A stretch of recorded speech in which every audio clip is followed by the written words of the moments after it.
Most people imagine life-changing moments as loud, a dramatic decision, a visible crossroads, a clear before and after. But that's not how it usually happens. For her, it was quiet. So quiet that if you asked her years later when it happened, she wouldn't know what to say. There was no single sentence she spoke, no irreversible action she took. There was only a pause that felt harmless. She had been living in a constant state of low-level pressure for years. Not crisis, not collapse, just wait. The kind of weight that comes from trying to do everything right, from trying to be dependable, from trying to not disappoint anyone, including herself. She had learned early that stability mattered, that security mattered, that reckless choices were mistakes people paid for later. So when something appeared that didn't fit neatly into her life, her reaction wasn't fear. It was fatigue. The idea required effort she didn't feel ready to give. It required uncertainty she didn't feel strong enough to carry. It required her to admit she wanted more, and that admission felt dangerous. Wanting more meant acknowledging dissatisfaction, and dissatisfaction felt ungrateful. So instead of saying no, she said nothing. Instead of choosing against it, she delayed. Delay feels neutral. Delay feels intelligent. Delay feels like you're keeping your options open. But psychologically, delay is a decision. She told herself she was being careful, that she was protecting her future, that she was avoiding unnecessary risk. And in the moment, her body rewarded her. The tension eased, the anxiety softened. Her mind stopped racing. That relief didn't feel like avoidance. It felt like alignment. This is where the story actually turns, even though nothing visibly changes.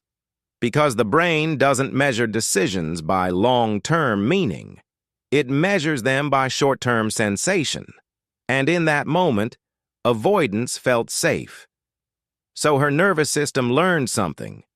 It learned that stepping back reduces discomfort, that choosing familiarity brings calm. That uncertainty should be postponed. This learning didn't stay isolated to that one choice. It became a rule, and rules shape futures. After that moment, choices started to feel different. Opportunities still appeared, but now they came filtered through hesitation. She became slower to respond, quicker to rationalize, better at explaining why now wasn't ideal. None of this felt wrong. In fact, it felt mature. People praised her for being grounded, for being realistic, for not chasing illusions. She absorbed that feedback quietly, and with every reinforcement, the pattern strengthened. She didn't notice what was happening because nothing was collapsing. Her life continued. Bills were paid. Responsibilities handled. Days filled. But something subtle shifted. She stopped feeling pulled forward. Instead of being curious about the future, she started managing it. Instead of imagining who she could become, she focused on maintaining who she already was. And she told herself that this was adulthood, that dreams naturally fade, that intensity naturally softens, that wanting less is a sign of wisdom. But deep down, something didn't sit right. Because the choice she made didn't close a door. It taught her to stop opening them. Years passed without any dramatic failure. That's important. Because most regret doesn't grow from catastrophe. It grows from continuity. Her life made sense. She could explain every decision, justify every compromise, defend every trade-off, and that made it harder to question. There was no clear moment where things went wrong. Just a growing sense that things weren't going anywhere. She noticed it in conversations. When people talked about dreams, she listened instead of sharing. When others spoke about change, she offered caution instead of curiosity. Her identity became built around being reasonable, and reason, over time, can become a cage. Not because it's wrong, but because it excludes everything that can't be proven safe in advance.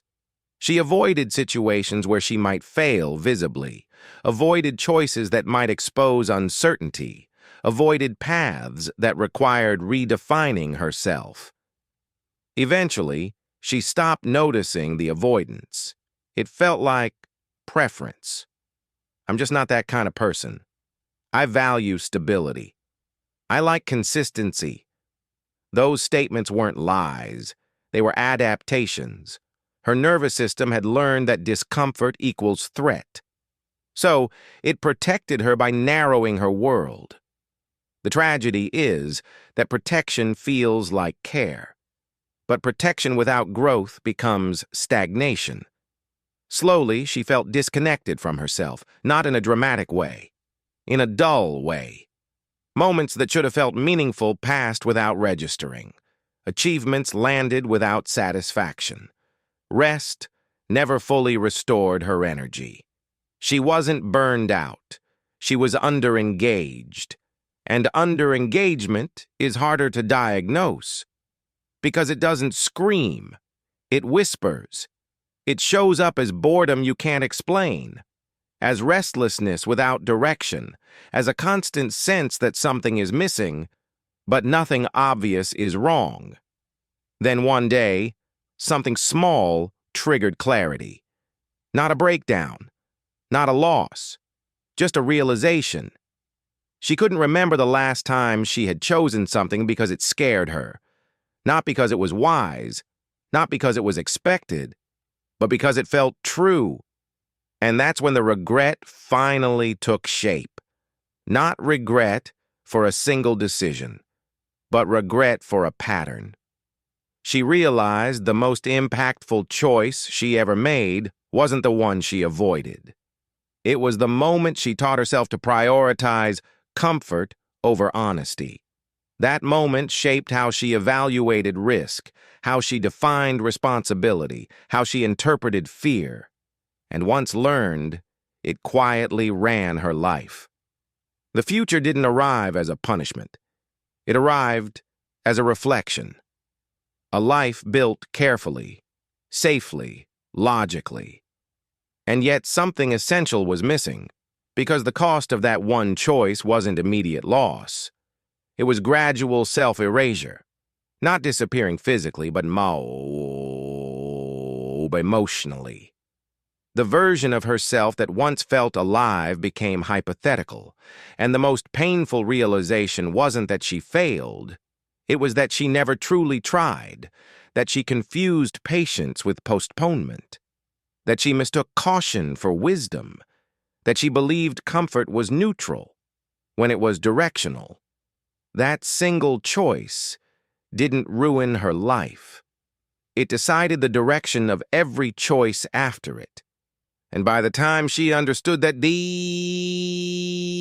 future had already been written, quietly, reasonably, forever.